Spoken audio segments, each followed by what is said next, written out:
اور اب آپ کو یہ بتائیں کہ فتنہ الہندوستان کے ہاتھوں بلیک میل ارمان بلوچ کا دہشت گرد تنظیم سے لا تعلقی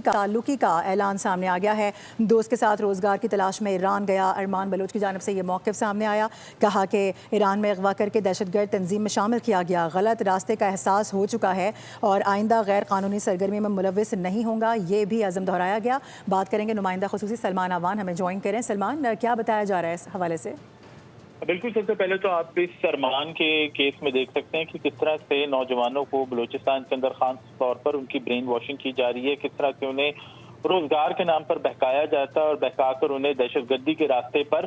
لے جایا جاتا ہے۔ اس نے بتایا ہے ارمان نے کہ کس طرح سے وہ دوست کے ساتھ روزگار کی تلاش میں ایران گیا، جہاں پر دہشت گردوں نے اسے اغوا کیا، پہاڑوں پر لے گئے، وہاں پہ پھر اس کی ملاقات کروائی گئی so called B L A کے کمانڈر قمر بروہی کے ساتھ، اور اس کے بعد پھر اس نے بتایا کہ وہ 6 ماہ تک بی ایل اے کے ساتھ ٹریننگ کرتا رہا، اور اس کے بعد پھر وہ 2 حملوں کا بھی اس نے اعتراف کیا ہے کہ وہ 2 حملوں کے اندر شریک ہوا اور دہشت گردی کی اس نے کارروائیاں کی، لیکن بہرحال پھر اسے احساس ہوا کہ راستہ غلط ہے اور وہ اپنا یہ راستہ چھوڑ کر گھر واپس جانے کی خواہش جب اس نے ظاہر کی تو اس تشدد کا نشانہ بنایا گیا، لیکن اب وہ واپس آ چکا اور اس کا کہنا ہے کہ وہ آئندہ کبھی کسی غیر قانونی سرگرمی میں ملوث نہیں ہوگا، ریاستی اداروں سے اور ان تمام لوگوں سے جو اس کی دہشت گردی کا شکار بنے ان سے وہ معافی کا خواستگار ہے۔ جی ٹھیک ہے، اس حوالے سے آگاہ کرنے کے لیے بہت شکریہ آپ کا سلمان اعوان۔ سبسکرائب کریں اور بیل دبائیں تاکہ کوئی خبر رہ نہ جائے۔